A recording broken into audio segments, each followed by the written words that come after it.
आसन जीतना चाहिए। और दूसरी बात कही जितना श्वास हो, दिन में सोने का अभ्यास ना हो और रात में जगने का अभ्यास ना हो। रात सोने के लिए बनाइए। जितनी गहरी अंधेरी होगी उतनी ही आपको नींद ज्यादा आएगी। रात को छोटा वाला बल्ब भी बंद कर दो कमरे में, बिल्कुल एकदम जितना अंधेरा होगा उतनी ही आपको गहरी नींद आएगी। गर्म पानी पी करके सोया करो, रात को हाली नींद आएगी। हल्दी वाला दूध पी करके सोया करो कि लुढ़के नहीं कि नींद आई नहीं। बहुत लोगों को निद्रा देवी का इंतजार करना होता है, बहुत लोग तो लुढ़के के सो गए और लेटते ही आपको नींद आ गई है, आप स्वस्थ हैं। नींद का पूरा होना ये स्वास्थ्य के लिए वरदान है। छोटे बच्चों में इतनी एनर्जी क्यों होती है? सा सेहते शिशु, तो इतने मुस्कुराहट जैसे क्यों दिखाई देते हैं? जिसकी नींद पूरी होगी उसके चेहरे पर चिड़चिड़ापन आपको नहीं दिखाई देगा। जो लोग खींच रहा है, चिड़चिड़ा रहा है, तो समझ लो उसकी नींद पूरी नहीं हो रही है।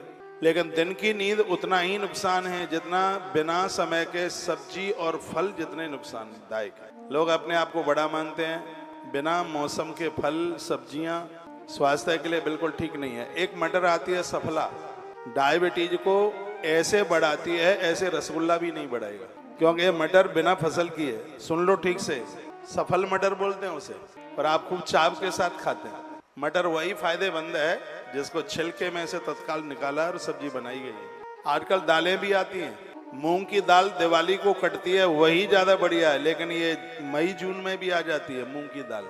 ये चीजें, बाजरा अक्टूबर नवंबर में तैयार होता है, वो फायदेमंद है, लेकिन ये मई और जून में भी बाजरा आता है, किसी पॉइजन से कम नहीं। जिस प्रकार से बिना फसल का अनाज, बिना फसल की सब्जियां, बिना फसल के फल स्वास्थ्य के लिए हानिकारक हैं, उतना ही दिन की नींद और रात का जागरण स्वास्थ्य के लिए उतना ही हानिकारक है। दिन में तो ज्यादा से ज्यादा दोपहर में भोजन करके 40 मिनट सोने की बात कही है आयुर्वेद में।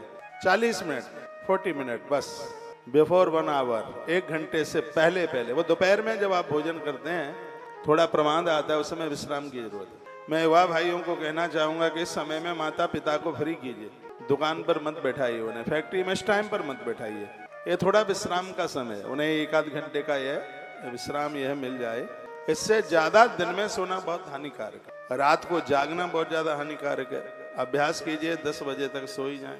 अभी तो आप रात को 12-1 बजे तक सो नहीं रहे, 2 शिफ्ट की कथा सुन रहे हैं, फिर भोजन में टाइम लग जाता है, फिर 1 आध घंटे में आप अपने घरों में समाचार देते हैं, आज ये हुआ, आज ये आनंद हुआ, आज ये हुआ, आज ये, वही 11 साढ़े 11 बजते हैं। फिर सुबह नींद पूरी नहीं होगी तो टाइम पर उठ नहीं पाएंगे। कितनी सुंदर बात कही है, जितासनो जित श्वासो जित संगो जितेंद्रिया। बेस कम करके बोलिए माइक। परीक्षित, स्वस्थ व्यक्ति के लिए आसन जरूरी है। शरीर स्वस्थ ना होगा तो कथा कैसे सुनेंगे? सत्संग हृदय में उतरेगा ही नहीं। और खोलिए, तत्पश्चात कहा प्राणायाम के द्वारा श्वासें जीती। प्राणायाम करने की विधि है, ये दाहिना हाथ, ये उंगली नासिका के इधर लगाई जाती है, श्वास ऊपर खींची जाती है, फिर अंगूठा इधर से बंद किया जाता है, श्वास अंदर घुटती रहे। जो उंगली पहले लगाई है उसको हटाइए और धीमे धीमे श्वासों को खींचिए। कम से कम 16 बार प्राणायाम प्रत्येक दिन कीजिए। आप देखिए आप कितने स्वस्थ हो। प्राणायाम सैकड़ों बीमारियों को समाप्त करता है। प्राणायाम करने से बाल नहीं टूटते, प्राणायाम करने से सिर में दर्द नहीं होता, नजला जिंदगी में कभी हो ही नहीं सकता। प्राणायाम का प्रभाव है कि श्वास की बीमारी नहीं होगी किसी को। आप मेरी बात का विश्वास करते हैं तो आग्रह पूर्वक निवेदन है, प्राणायाम आरंभ कर दें। भोजन करने के 3 घंटे के बाद प्राणायाम होता है। खाली पेट प्राणायाम बहुत प्रभावशाली है। प्राणायाम चाय पी के नहीं होता, चाय पीने से पहले ही होता है प्राणायाम। जिस समय आप वॉकिंग के लिए जाते हैं, सुनिए, घूमने के लिए जाते हैं, और घूमने के बाद तत्काल आपको कुछ खाने के लिए चाहिए, और आते ही आप चाय खाते हैं, चाय पीते हैं, बिस्किट खाते हैं, यह स्वास्थ्य के लिए बिल्कुल ठीक नहीं है। उस समय भुना चना ले लीजिए, खरबूजे के दाने ले लीजिए, मक्के के भुने हुए दाने ले लीजिए, लेकिन ये चीजें मत खाइए जो स्वास्थ्य को खत्म करने वाली। उनमें एक बिस्किट का भी नाम है। तो ज्यादातर ऐसे भोर में सुबह आप घूमने टहलने के बाद में प्राय 60% लोग बिस्किट खाते हैं। बिस्किट अंग्रेजों की देन है। अंग्रेजों को अपना यहाँ व्यापार जमाना था, कलकत्ता में उन्होंने अपना अड्डा जमाया, उनकी वो चीजें बिक नहीं रही थी, तो उन्होंने कुछ हमारे वक्ता लोगों को, पुजारी लोगों को मिलकर के कहा कि लोगों को भोर में जागने का प्रवचन करो। हमारे यहाँ तो अनादिकाल से ही चल रहा है सुबह जागने का। फिर उन्होंने ये कहा कि ये जरूर कहिए कि घूमने के बाद में कुछ खाने के लिए चाहिए। हमारे ग्रंथों में भी लिखा है कि घूमने के बाद कुछ खाने के लिए चाहिए।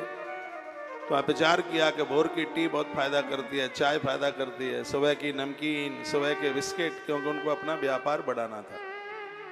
मैं अपनी व्यासपीठ से निवेदन करूंगा, सुबह का बिस्किट वगैरह सब स्वास्थ्य के लिए हानिकारक है। सुबह आप प्राणायाम के बाद ले सकते हैं भुना हुआ चना, ये आप ले सकते हैं। नहीं तो और जबरदस्त चीज बता रहा हूं, अंकुरित मूंग, श्वास की बीमारी नहीं होगी। अंकुरित चना, ऐसी चीजें आप भोर में लें, इस स्वास्थ्य के लिए बढ़िया। प्रसंग में बड़ी अद्भुत यह बातें कही गई हैं जो कि मैं आपके बीच में परोस रहा हूं। जिता